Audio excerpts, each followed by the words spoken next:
गुस्ताखी माफ सालार आजम। अगर हमें साबित करना है कि हम गद्दार नहीं हैं तो हमें मिस्र के हालात से आगाह करें। हम अमल से साबित करेंगे कि हम क्या हैं। अरसलान फौज का नहीं, इंतजामिया का हाकिम था। आपको गद्दार इंतजामी शोबों में मिलेंगे, फौज में नहीं। करक्कले का मुहासरा आपने उठाया है, हमने नहीं। मोहतरम जंगी को आपने बुलाया है, हमने नहीं। हमारा इम्तिहान मैदान जंग में हो सकता है, पुरअमन कूच में नहीं। मिस्र में क्या हो रहा है? सलाउद्दीन अय्यूबी ने अली बिन सुफियान की तरफ देखा और कहा, अली, इन्हें बताओ वहां क्या हो रहा है। अली बिन सुफियान ने कहा, गद्दारों ने दुश्मन के साथ मिलकर सूडान के महाज के लिए रसद रोक ली है। मंडियों से गल्ला गायब कर दिया गया है। देहाती इलाकों में अजनबी लोग आकर गल्ला और खुर्दनोश की दीगर अशिया खरीद कर ले जाते हैं। गोश्त नापैद कर दिया गया है।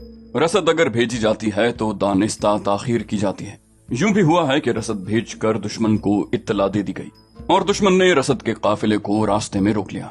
शहर में बदकारी आम हो गई है। जुएबाजी के ऐसे दिलचस्प तरीके राइज हो गए हैं जिनके हमारे लड़के आदी होते जा रहे हैं। देहाती इलाकों से फौज को भर्ती नहीं मिलती और जानवर भी नहीं मिलते। फौज में बेइत्मीनानी पैदा हो गई है। हमारे कौमी किरदार को तबाह करने के सामान पैदा कर दिए गए हैं। इंतजामिया के हुकाम छोटी छोटी रियासतों के हुक्मरान बनने के ख्वाब देख रहे हैं। उन्हें ये लालच सलीबियों ने दे रखे हैं। इन हाकिमों को बाहर से बेदरेख दौलत मिल रही है। चूंकि सल्तनत और इमारत का इंतजाम इन्हीं लोगों के हाथ में है, इसलिए उन्होंने ऐसी फजा पैदा कर दी है जो दुश्मन के लिए साजगार है। सबसे ज्यादा खतरनाक सूरत ये पैदा हो गई है कि देहाती इलाकों में अजीबोगरीब अकीदे फैल रहे हैं। लोग गैर इस्लामी उसूलों के कायल और पाबंद होते जा रहे हैं। इसमें खतरा यह है कि हमें फौज उन्हीं इलाकों से मिलती है और हमारी मौजूदा फौज इन्हीं इलाकों से आई है। बेबुनियाद और गैर इस्लामी अकीदे फौज में भी आ गए हैं। हाजरीन में से किसी ने पूछा, क्या आपने इसका तदारुक नहीं किया?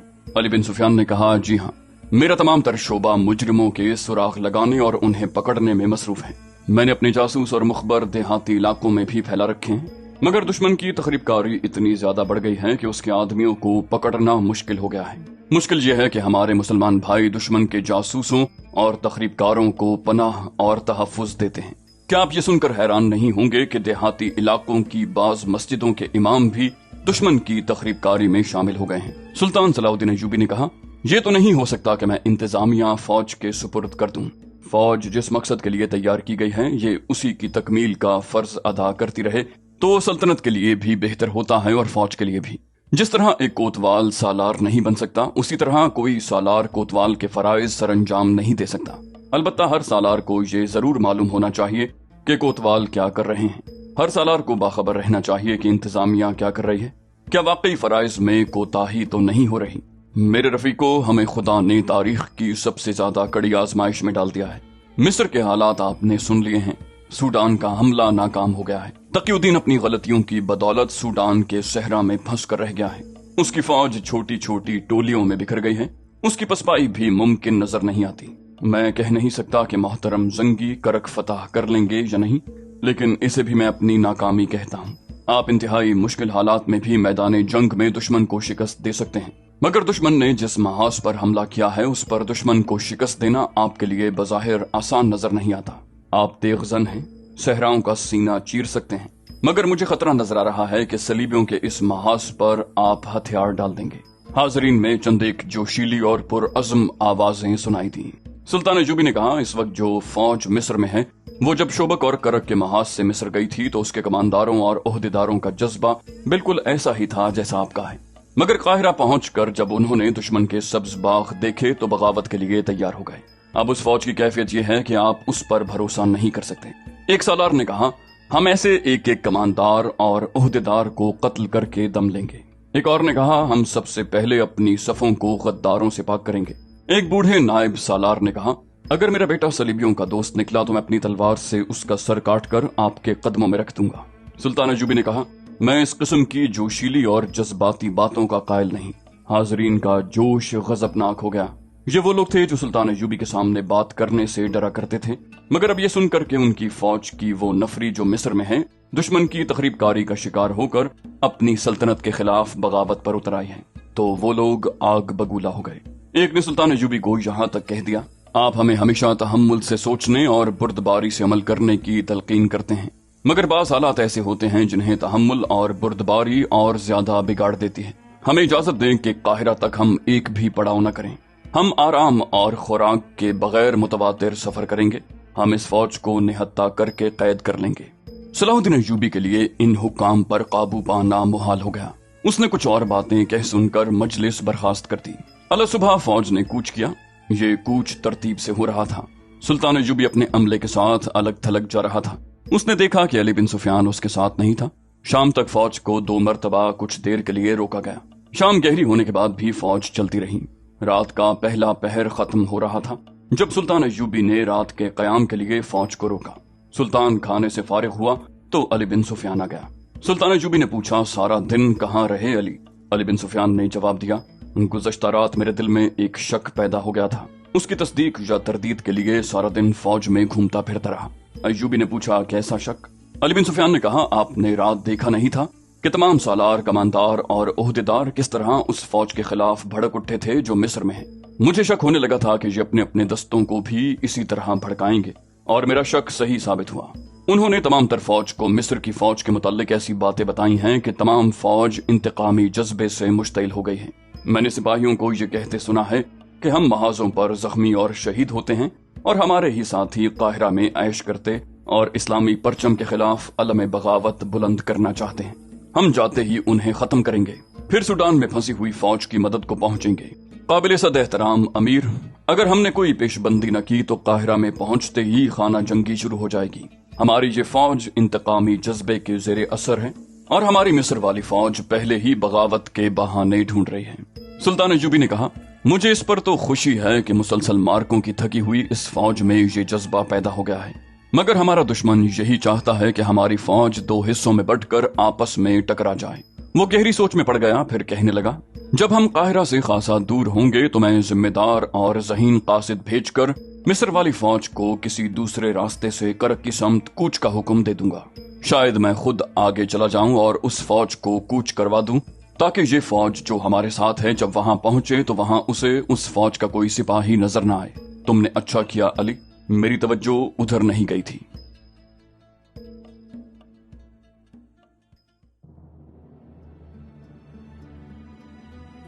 वो पुरस्कार गैबदान जिसके मुताल्लिक सरहद के देहाती इलाकों में मशहूर हो गया था कि आसमान से आया है, खुदा का दीन लाया है और मरे हुओं को जिंदा करता है, अपने मसाहिबों के काफिले के साथ सफर करता था। जिन्होंने उसे देखा था वो कहते थे कि वो बूढ़ा नहीं, उसकी दाढ़ी भूरे रंग की है और चेहरे की रंगत गोरी बताई जाती थी। उसने सर के बाल बढ़ा रखे थे। लोग बताते थे कि उसकी शरबती आंखों में पूरे चांद जैसी चमक है और उसके दांत सितारों की तरह सफेद और शफाफ हैं। उसका कद ऊंचा और जिस्म गठा हुआ बताया जाता था और वो बोलता था तो सुनने वाले मशहूर हो जाते थे। उसके साथ बहुत से मसाहिब और बहुत से ऊंट थे। सामान वाले ऊंट अलग थे जिनसे बाज पर बहुत बड़े बड़े मटके लदे होते थे। उसका काफिला आबादी से दूर रुकता और वो वहीं लोगों से मिलता, किसी आबादी में नहीं जाता था। वो एक जगह से कूच करता तो उसके आगे आगे कुछ लोग ऊंट और घोड़े भगा देते और रास्ते में आने वाले गांवों और बस्तियों में खबर कर देते कि वो आ रहा है। ये लोग हर किसी को उसकी करामात और रूहानी कुव्वतों के करिश्मे सुनाते। लोग कई कई दिन उसके रास्ते में बैठे रहते।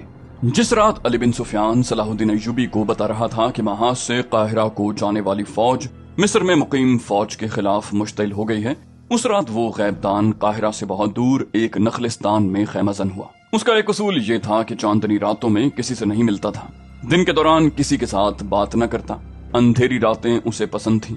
उसकी महफिल ऐसी किंदीलों से रोशन होती थी जिनमें से हर एक का रंग दूसरी से मुख्तलिफ था। उन रोशनियों का भी एक तासुर था जो हाजरीन महफिल के लिए तिलिस्माती था। वो जहाँ खैमजन हुआ था उससे कुछ दूर एक बस्ती थी जिसमें ज्यादातर मुसलमान और कुछ सूडानी हबशी रहते थे। उस बस्ती में एक मस्जिद भी थी जिसका इमाम एक खामोश तबीयत इंसान था। एक जमा साल आदमी कोई 1.5-2 महीनों से उसके पास दीनी तालीम हासिल करने आया करता था। ये आदमी जो अपना नाम महमूद बिन अहमद बताता था, किसी दूसरी बस्ती से मस्जिद में जाया करता था। उसकी दिलचस्पी इमाम मस्जिद और उसके इल्म के साथ थी, मगर उसकी एक और दिलचस्पी भी थी। ये एक लड़की थी जिसने अपना नाम सादिया बताया था। सादिया को महमूद इतना अच्छा लगा कि वो उसे कई बार अपनी बकरियों का दूध पिला चुकी थी। उनकी पहली मुलाकात बस्ती से दूर एक ऐसी जगह हुई थी जहाँ सादिया अपनी 4 बकरियां और 2 ऊंट चराने और उन्हें पानी पिलाने के लिए ले गई थी। महमूद पानी पीने के लिए रुका था। सादिया ने उससे पूछा था कि वो कहाँ से आया है और कहाँ जा रहा है।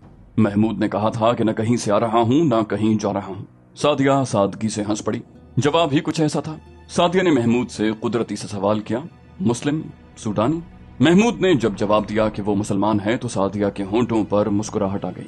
محمود نے اسے اپنا صحیح ٹھکانہ نہیں بتایا تھا۔ اس کے ساتھ کچھ ایسی باتیں کیں جو سعدیہ کو اچھی لگی۔ سعدیہ اسے سوڈان کی جنگ کے متعلق پوچھنے لگی۔ اس کے انداز سے پتہ چلتا تھا کہ اسے اسلامی فوج کے ساتھ دلچسپی ہے۔ اس نے جب صلاح الدین ایوبی کے بارے میں پوچھا تو محمود نے اس کی ایسی تعریفیں کی جیسے سلطان ایوبی انسان نہیں، خدا کا اتارا ہوا فرشتہ ہے۔ سعدیہ نے پوچھا کیا صلاح الدین ایوبی اس سے زیادہ مقدس اور برگزیدہ ہے جو آسمان سے اترا ہے اور مرے ہوں کو زندہ کر دیتا ہے؟ محمود نے کہا صلاح الدین ایوبی مرے ہوں کو زندہ نہیں کر سکتا۔ سعدیہ نے شکی لہجے میں کہا ہم نے سنا ہے کہ جو لوگ زندہ ہوتے ہیں انہیں صلاح الدین ایوبی مار ڈالتا ہے۔ لوگ یہ بھی کہتے ہیں کہ وہ مسلمان ہے اور ہماری طرح کلمہ اور نماز پڑھتا ہے۔ محمود نے کہا تمہیں کس نے بتایا ہے کہ وہ لوگوں کو مار ڈالتا ہے؟ سعدیہ نے کہا ہمارے گاؤں میں سے مسافر گزرتے رہتے ہیں، وہ بتاتے ہیں کہ صلاح الدین ایوبی بہت برا آدمی ہے۔ محمود نے کہا تمہاری مسجد کا امام کیا بتاتا ہے؟ سعدیہ نے کہا وہ بہت اچھی باتیں بتاتا ہے۔ وہ سب کو کہتا ہے کہ صلاح الدین ایوبی اسلام کی روشنی سارے مصر اور سوڈان میں پھیلانے آیا ہے اور اسلام ہی خدا کا سچا دین ہے۔ محمود اس کے ساتھ اسی موضوع پر باتیں کرتا رہا۔ سعدیہ سے اسے پتہ چلا کہ اس کے گاؤں میں ایسے آدمی آتے رہتے ہیں جو اپنے آپ کو مسلمان بتاتے ہیں مگر باتیں ایسی کرتے ہیں کہ کئی لوگوں کے دلوں میں اسلام کے خلاف شکوک پیدا ہو گئے ہیں۔ محمود نے سعدیہ کے شکوک رفع کر دیا اور اپنی ذات، میٹھی زبان اور شخصیت کا اس پر ایسا اثر پیدا کیا کہ سعدیہ نے بےتابی سے کہا کہ وہ اکثر یہیں بکریاں چرانے آیا کرتی ہے اور محمود جب کبھی ادھر سے گزرے اسے ضرور ملے۔ محمود اسے جذبات اور حقائق کے درمیان بھٹکتا چھوڑ کر اس کے گاؤں کی طرف چلا گیا۔ سعدیہ یہ سوچتی رہ گئی کہ وہ کون ہے، کہاں سے آیا ہے اور کہاں جا رہا ہے۔ اس کا لباس اسی علاقے کا تھا مگر اس کی شکل و صورت اور اس کی باتیں بتاتی تھیں کہ وہ اس علاقے کا رہنے والا نہیں۔ سعدیہ کے شکوک صحیح تھے۔ محمود بن احمد دیہاتی علاقے کا رہنے والا نہیں تھا، سکندریہ شہر کا باشندہ تھا اور وہ علی بن سفیان کی داخلی جاسوسی یعنی انٹیلیجنس کا ایک ذہین کارکن تھا۔ وہ کئی مہینوں سے اپنے فرض کی ادائیگی کے لیے سرحدی دیہات میں گھوم پھر رہا تھا۔ اس نے کھانے پینے اور رہنے کا انتظام خفیہ رکھا ہوا تھا۔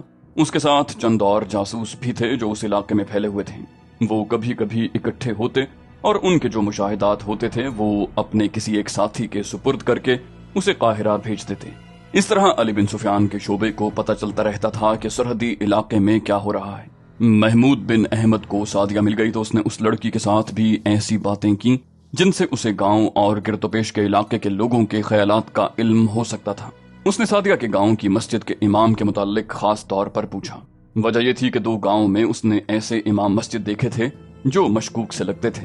وہاں کے لوگوں سے اسے پتہ چلا تھا کہ یہ دونوں امام نئے نئے آئے ہیں، اس سے پہلے ان مسجدوں میں امام تھے ہی نہیں۔ دونوں جہاد کے خلاف واز سناتے اور قرآن کی آیات پڑھ کر غلط تفسیریں بیان کرتے، اور یہ دونوں پراسرار غیب دان کو برحق بتاتے اور لوگوں میں اس کی زیارت کا اشتیاق پیدا کرتے۔ محمود اور اس کے 2 ساتھیوں نے ان دونوں اماموں کے متعلق پوری رپورٹ قاہرہ بھیج دی اور اب وہ سعدیہ کے گاؤں جا رہا تھا۔ اسے یہ سن کر بہت خوشی ہوئی تھی کہ اس گاؤں کا امام سلطان ایوبی کا مرید اور اسلام کا علم بردار تھا۔ اس نے اسی مسجد کو اپنا ٹھکانہ بنانے کا فیصلہ کیا۔ وہ مسجد میں گیا اور امام سے ملا۔ اپنا جھوٹا تعارف کروا کے اس نے کہا کہ وہ مذہبی علم کی تلاش میں مارا مارا پھر رہا ہے۔ امام نے اسے تعلیم دینے کا وعدہ کیا اور اسے مسجد میں ہی رہنے کی پیشکش کی۔ محمود مسجد میں قید نہیں ہونا چاہتا تھا۔ اس نے امام سے کہا کہ وہ 2-3 روز کے بعد اپنے گھر جایا کرے گا۔ اس نے امام کو بھی اپنا نام نہیں بتایا تھا۔ امام نے اسے نام پوچھا تو اس نے کچھ اور نام بتا دیا۔ یہ پوچھا کہ وہ کہاں کا رہنے والا ہے تو اس نے دور کسی سرحدی گاؤں کا نام بتایا۔ امام مسکرایا اور آہستہ سے بولا محمود بن احمد، مجھے خوشی ہوئی ہے کہ تم اپنے فرائض سے بے خبر نہیں۔ سکندریہ کے مسلمان فرض کے پکے ہوتے ہیں۔ محمود ایسا چونکا جیسے بدک اٹھا ہو۔ وہ سمجھا کہ یہ امام صلیبیوں کا جاسوس ہے، لیکن امام نے اسے زیادہ دیر تک شک میں نہ رہنے دیا۔ پھر کہا میں محسوس کرتا ہوں کہ مجھے کم از کم تمہارے سامنے اپنے آپ کو بے نقاب کر دینا چاہیے۔ میں تمہارے ہی محکمے کا آدمی ہوں۔ میں تمہارے تمام ساتھیوں کو جو اس علاقے میں ہیں جانتا ہوں۔ مجھے تم میں سے کوئی بھی نہیں جانتا۔ میں علی بن سفیان کے اس عملے کا آدمی ہوں جو دشمن پر نظر رکھنے کے ساتھ ساتھ اپنے جاسوسوں پر بھی نظر رکھتا ہے۔ میں امام بن کر جاسوسی کا کام کر رہا ہوں۔ محمود بن احمد نے کہا پھر میں آپ کو دانش مند آدمی نہیں کہوں گا۔ آپ نے جس طرح میرے سامنے اپنے آپ کو بے نقاب کیا ہے اس طرح آپ دشمن کے کسی جاسوس کے سامنے بھی بے نقاب ہو سکتے ہیں۔ امام نے کہا مجھے یقین تھا کہ تم میرے آدمی ہو، ضرورت ایسی آ پڑی کہ تمہیں اپنا اصلی روپ بتانا ضروری سمجھا۔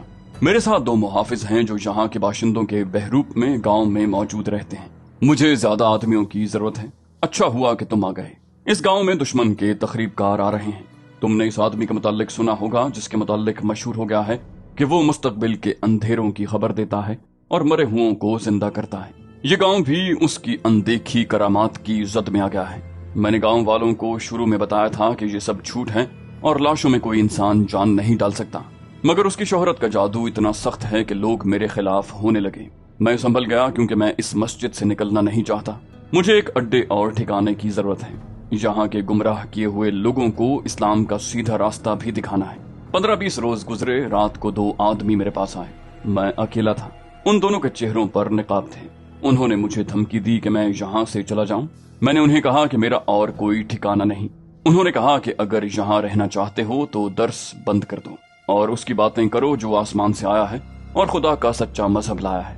میں دونوں کا مقابلہ کر سکتا تھا۔ ہتھیار ہر وقت اپنے پاس رکھتا ہوں، لیکن میں لڑ کر، قتل کر کے یا قتل ہو کر اپنا فرض پورا نہیں کر سکتا۔ میں نے عقل سے کام لیا اور انہیں یہ تاثر دیا کہ آج سے وہ مجھے اپنا آدمی سمجھیں۔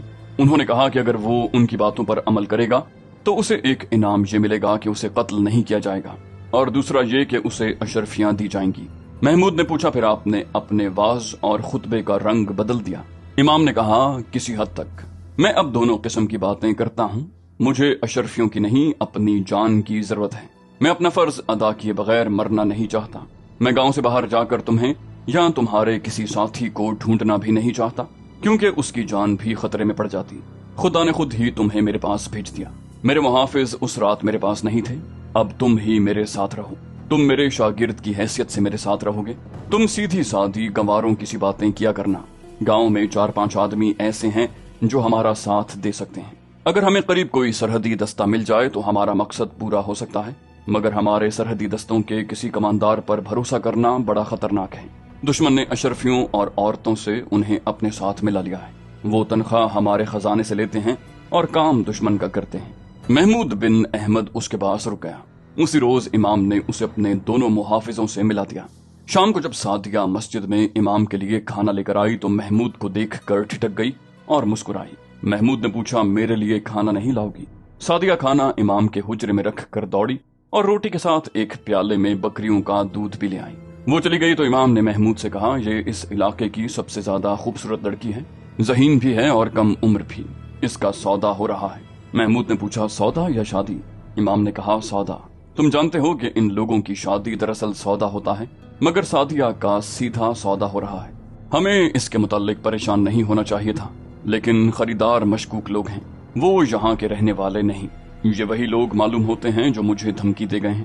تم اچھی طرح سمجھ سکتے ہو کہ وہ اس لڑکی کو اپنے رنگ میں رنگ کر ہمارے خلاف استعمال کریں گے، اس لیے اسے بچانا ضروری ہے، اور اس لیے بھی اسے بچانا ضروری ہے کہ یہ لڑکی مسلمان ہے۔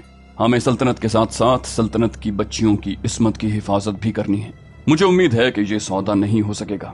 سعدیہ کے باپ کو میں نے اپنا مرید بنا رکھا ہے، لیکن وہ غریب اور تنہا آدمی ہے، وہ رسم و رواج سے بھاگ نہیں سکتا۔ بہرحال سلطنت اور سعدیہ کی عصمت کے محافظ ہمارے سوا اور کوئی نہیں۔ اس کے بعد محمود امام کا شاگرد بن گیا۔ دن گزرتے گئے، اس کی ملاقاتیں سعدیہ کے ساتھ ہونے لگیں۔ لڑکی چراگاہ میں چلی جاتی اور محمود وہاں پہنچ جاتا۔ ان کی بے تکلفی بڑھ گئی تو محمود نے سعدیہ سے پوچھا کہ وہ کون لوگ ہیں جو اسے خریدنا چاہتے ہیں۔ سعدیہ انہیں نہیں جانتی تھی، اس کے لیے وہ اجنبی تھے۔ انہوں نے اسے اس طرح آ کر دیکھا تھا جس طرح گائے بھینس کو خریدنے سے پہلے دیکھا جاتا ہے۔ سعدیہ کو اچھی طرح معلوم تھا کہ وہ کسی کی بیوی نہیں بنے گی، اسے عرب کا کوئی دولت مند تاجر یا کوئی امیر یا وزیر اپنے حرم میں رکھے گا، جہاں وہ اپنا گھر بسائے بغیر بوڑھی ہو کر مر جائے گی، یا اسے ناچنا سکھا کر تفریح کی چیز بنا لیا جائے گا۔ اس نے اپنے گاؤں کے فوجیوں سے ایسی لڑکیوں کے بہت قصے سنے تھے۔ وہ اتنے پسماندہ علاقے میں رہتے ہوئے بھی ذہین تھی اور اپنا برا بھلا سوچ سکتی تھی۔ اس نے محمود کو دیکھا تو اسے دل میں بٹھا لیا، اور اس نے جب یہ دیکھا کہ محمود اسے چاہنے لگا ہے تو اس نے دل میں یہ ارادہ پختہ کر لیا کہ وہ فروخت نہیں ہوگی۔ وہ جانتی تھی کہ خریداروں سے بچنا اس کے لیے ممکن نہیں۔ ایک روز اس نے محمود سے پوچھا تم مجھے خرید نہیں سکتے؟ محمود نے کہا خرید سکتا ہوں، لیکن میں جو قیمت دوں گا وہ تمہارے باپ کو منظور نہیں ہوگی۔ सादिया ने पूछा, कितनी कीमत दोगे? महमूद ने कहा, मेरे पास देने के लिए अपने दिल के सिवा कुछ भी नहीं। मालूम नहीं तुम दिल की कीमत जानती हो या नहीं? सादिया ने कहा, अगर तुम्हारे दिल में मेरी मोहब्बत है तो मेरे लिए ये कीमत बहुत ज्यादा है। तुम ठीक कहते हो, मेरे बाप को ये कीमत मंजूर नहीं होगी, लेकिन मैं तुम्हें ये बता दूं कि मेरा बाप मुझे बेचना भी नहीं चाहता। उसकी मजबूरी ये है कि गरीब है और अकेला है, मेरा कोई भाई नहीं। मेरे खरीदारों ने मेरे बाप को धमकी दी है कि उसने उनकी कीमत कबूल न की तो वो मुझे अगवा कर लेंगे। महमूद ने पूछा, तुम्हारा बाप इतनी ज्यादा कीमत क्यों कबूल नहीं करता? लड़कियों को बेचने का तो यहाँ रिवाज है। सादिया ने कहा, बाप कहता है कि वो लोग मुसलमान नहीं लगते। मैंने भी बाप से कह दिया है कि मैं किसी गैर मुस्लिम के पास नहीं जाऊंगी।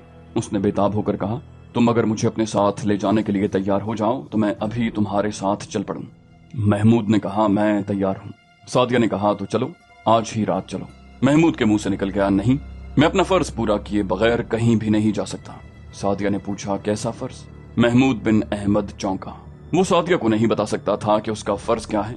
उसने मुंह से निकली हुई बात पर पर्दा डालने की कोशिश की, मगर सादिया उसके पीछे पड़ गई। महमूद को अचानक याद आ गया। उसने कहा, मैं इमाम से मजहबी तालीम लेने आया हूँ, उसकी तकमील के बगैर मैं कहीं नहीं जाऊंगा। सादिया ने कहा, उस वक्त तक मुझे मालूम नहीं कहाँ पहुंचा दिया जाएगा। महमूद फर्ज को एक लड़की पर कुर्बान करने पर आमादा न हुआ। उसके दिल में ये शक भी पैदा हुआ कि ये लड़की दुश्मन की जासूस भी हो सकती है, जिसे उसे बेकार करने के लिए इस्तेमाल किया जा रहा है। लिहाजा उसने सादिया के मुताल्लिक छानबीन करना जरूरी समझा।